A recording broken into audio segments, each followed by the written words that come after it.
The Scion FRS is a rear-wheel drive sports car that first popped on the scene in 2013. Coincidentally, new words like twerk and selfie were added to the dictionary this year as well. The FRS is a collaboration of Toyota and Subaru.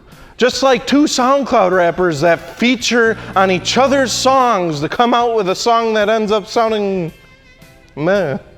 Both models are powered by the Subaru's naturally aspirated 4-cylinder boxer engine and offer a manual and automatic transmission. The Scion FRS has a sporty front bumper that almost makes it look fast, accompanied by a teardrop-shaped headlight and an oversized open grille. All models come with 17-inch sport alloy wheels. This car can talk the talk, but can it walk the walk? We sit down with an owner today and have a good old chat, driver to driver.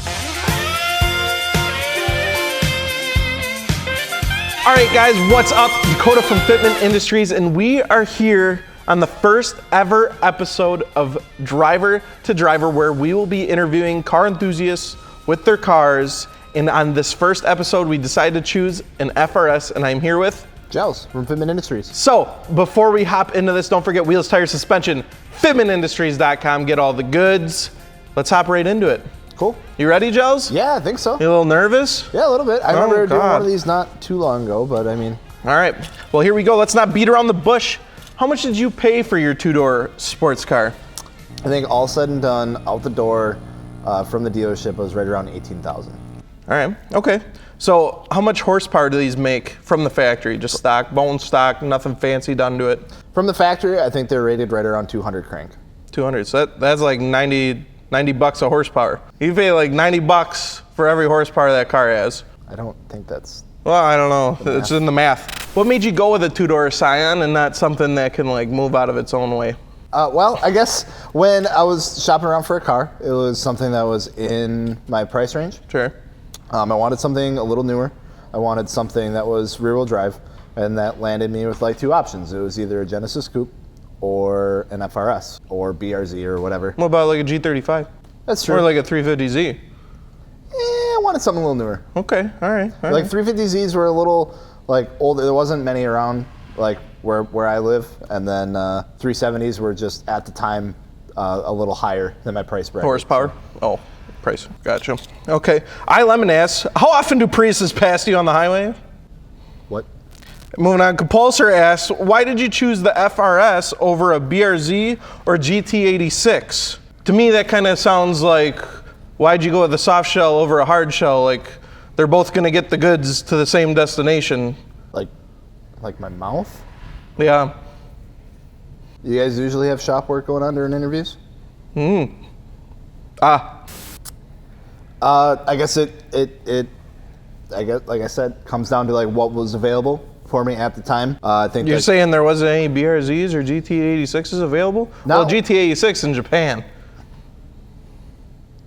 Yes, the newer ones are like 2017 plus. You can get an 86 in the United States from Toyota, since Scion is not a thing anymore. Yeah, I think for like the amount of miles that it was very low miles on mine when I picked it up, and anything like a BRZ or anything like that had like a tremendous amount more miles on it, and I wanted something lower miles. So like what's the main differences between the FRS, BRZ, and GT86? Basically just like interior amenities, and then I think the headlights on the BRZ are different, and then of course like the front bumper is different. Gotcha. Is there any price difference between the three? Usually the BRZs will run just a little bit more because it is like technically more of a Subaru. So usually it actually, Subaru BRZ versus Scion FRS with a Subaru drivetrain. I guess because of the name Subaru, it does cost a little more. And they have a couple more like packages that you can get to. Like that's f***ed up. Yeah. That's f***ed up. Yeah, a little bit. Cool. Word on the street is there's some recalls out there for some of these earlier model bad boys. Can you tell me a little bit more about that? Yeah, so mine is one of them. So mine's a 2013. The first, or like the early models, so like from 2013 to 2014, got hit with a valve spring recall. So valve springs were fracturing and causing a whole bunch of mess in engines. Oops. I did not get mine done. I did not go in for my recall. There was a thing where people were getting their recall work done or their warranty work done, They would bring it in. It's an engine out procedure. They would replace it, and they'd put the engine back in, and 1,000 miles later, people's engines were blown up like crazy. So I did not. So what you're telling me is Subaru was able to design a motor that made 200 horsepower unreliably. Outstanding. Moving on. What mods do you have done to your car?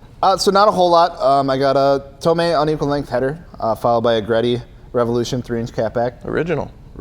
At least it's on an NVIDIA N1. Okay, all right. I got some NK NT03s with some Nitto tires, Tane Flex Z coilovers, and then it's tuned with the Open Flash tune. So how much power is it making now? I'm not exactly sure. It's probably not a whole lot of 202, 205. 203. You gained 3 horsepower. Yep. And spent how much? Yep. That's a lot of dollars per mods. It's in the math. What do you think you get the most flack for driving one of them Subaru Toyota to FRS Scions? The most flack for? Yeah. The power. Power? Yeah. So a lot of razzing. Yeah. You do any racing ever? No. Never won a race? Bud. That's tough. So you have any plans for a turbo? Maybe something to make her scoot a little bit? Then you won't get made fun of anymore? I think it's pretty much everyone's end goal is to at least turbocharge it, supercharge it, or just swap something else into it. How unreliable are they then? Or do they stay just as unreliable as before? 300 is a safe, 300 to 350 is a safe zone. Brother, from what you told me, 200 isn't a safe zone.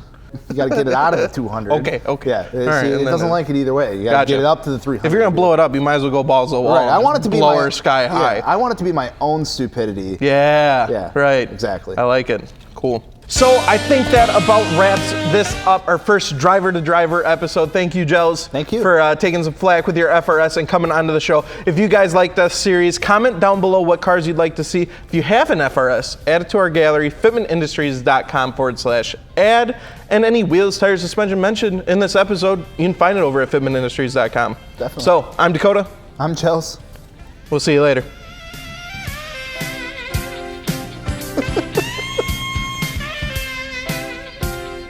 Yeah, okay. Oh.